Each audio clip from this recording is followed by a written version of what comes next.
শিক্ষক হিসেবে আমি কিভাবে ক্লাসে কার্যকর নির্দেশনা প্রদান করব। তো প্রথমেই আমরা জানবো নির্দেশনা।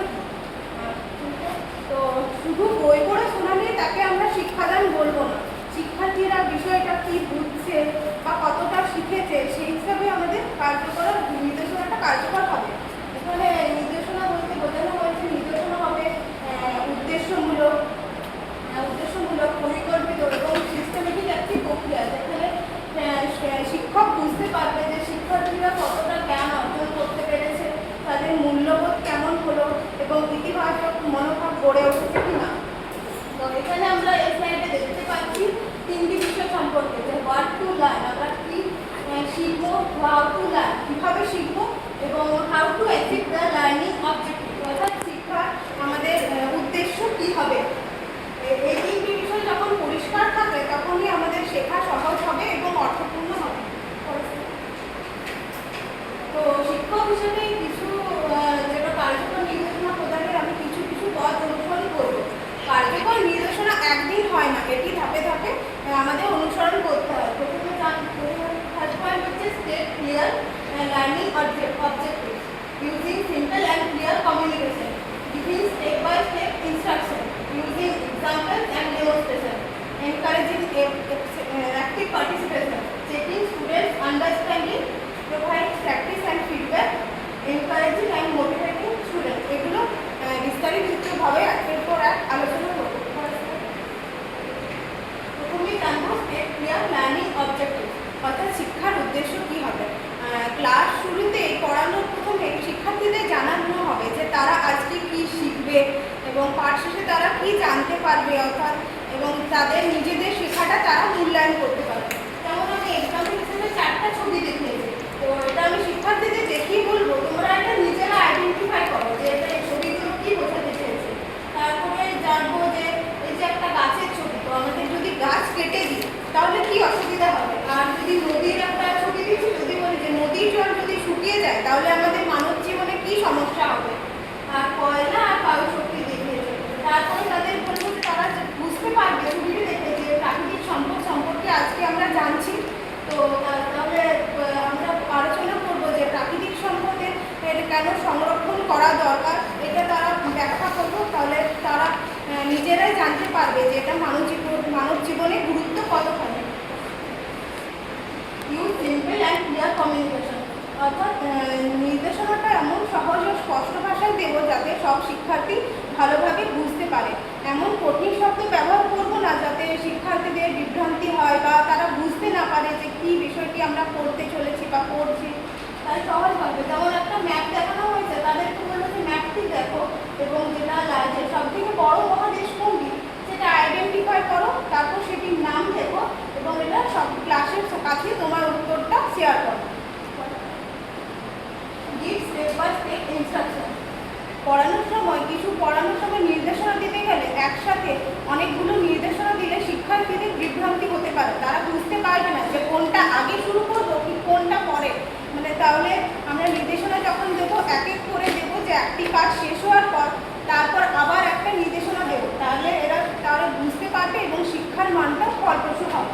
যেমন একটা ম্যাপে দেখিয়েছি, তাদের বলবো যে ম্যাপের দিকে দেখো এবং সবথেকে দীর্ঘতম নদী কোনটি ওটা আইডেন্টিফাই করো, তারপর সেটির নামটা খাতায় লেখো এবং এটা তারপর তোমার অ্যান্সারটা একবার চেক করো যে তুমি ঠিক করেছো না ভুল। ইউজ এক্সাম্পলস অ্যান্ড ডেমনস্ট্রেশন, শুধু যে পড়াশোনা করবো বই পড়ালেই যে শিক্ষাদান ভালো হবে সেটা নয়, পড়াশোনার সাথে রিয়েল লাইফ এক্সাম্পল, যেমন বাস্তব জীবনে উদাহরণ, চার্ট, মডেল, এইসব বুঝিয়ে দেখিয়ে পড়ানো হবে। যেমন একটা এক্সাম্পল দেখিয়েছি যে একটা জাহাজের রুট, যে এই পয়েন্ট থেকে এই পয়েন্টে জাহাজটি মালপত্র নিয়ে যাচ্ছে। এরপরে একটা গ্লোবের সাহায্যে আমি বলবো যে এই জায়গা দুটি গ্লোবের সাহায্যে দেখো কোন কোন জায়গার কথা বলা হয়েছে, ওই জায়গাতে কি পাহাড় পর্বত রয়েছে না, জায়গাটা প্রকৃতি কেমন। এইভাবে তাদের এক্সাম্পল বাস্তব জীবনের সাথে দিলে তারা আরও ভালোভাবে বুঝতে পারবে। এনকারেজ অ্যাক্টিভ পার্টিসিপেশন, শুধু শিক্ষকের যদি বলতে থাকে তাহলে ক্লাসটা বোরিং হয়ে যাবে, তারা শুনতেও আগ্রহী হবে না। তাই ক্লাস চলাকালীন তাদেরকে কিছু গ্রুপ টাস্ক দিতে হবে, কিছু প্রশ্ন। যেমন একটা প্রশ্ন আমি দেখেছি যে এই ম্যাপের মধ্যে কোন জায়গাটা সব থেকে ভূমির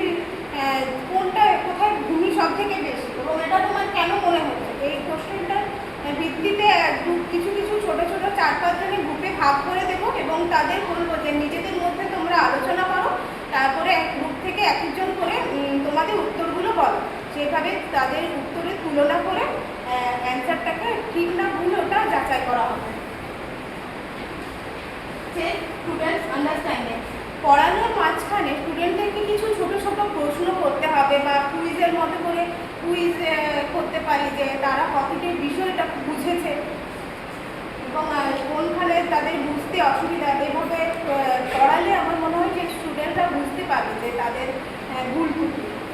যেমন এখানে দেখিয়েছি যে সাউদার্ন পার্টে কোন কন্টিনেন্ট রয়েছে বা লার্জেস্ট ওশান কোনটি, ইউরোটা কোন কন্টিনেন্ট, করে এক এক করে যদি আমি এক একটা প্রশ্ন বলি তারপর উত্তর দেয় তাহলে মনে সুবিধা হবে এবং নির্দেশনাটা কার্যকরভাবে হবে।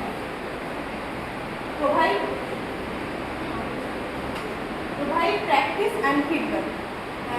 শিক্ষক পাঠ চলাকালীন শুধু যদি পড়েই যায় কিছু করলো না তাহলে তো পড়ানোটা কার্যকর হবে না। তাই পড়ানোর মাঝে মাঝে কিছু অনুশীলন দিতে হবে এবং তারা ঠিক করছে না ভুল করছে সেই বিষয়ে ফিডব্যাক দিতে হবে। যে যদি ঠিক করে হ্যাঁ তাদের উৎসাহ দিতে হবে যে হ্যাঁ তুমি ভালো করেছো, আরও ভালো চেষ্টা করো। আর যদি কেউ ভুল করে তাকে বলা যাবে না যে তুমি ভুল করেছো বা তুমি পারবে না, তাকে বলতে হবে তুমি হ্যাঁ চেষ্টা করেছো, আরও ভালো পারবে।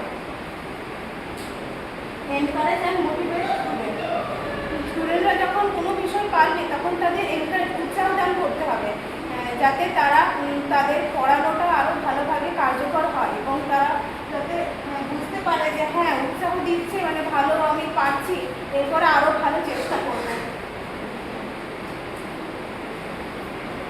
সবশেষে বলতে পারি কার্যকর নির্দেশনা হবে স্পষ্ট এবং মিনিংফুল। একজন ভালো শিক্ষক স্পষ্ট সহজ সরলভাবে তার কার্যকর নির্দেশনা প্রদান করবে এবং বাস্তব জীবনের সাথে সংস্পর্শে রেখে উদাহরণ ব্যবহার করবে।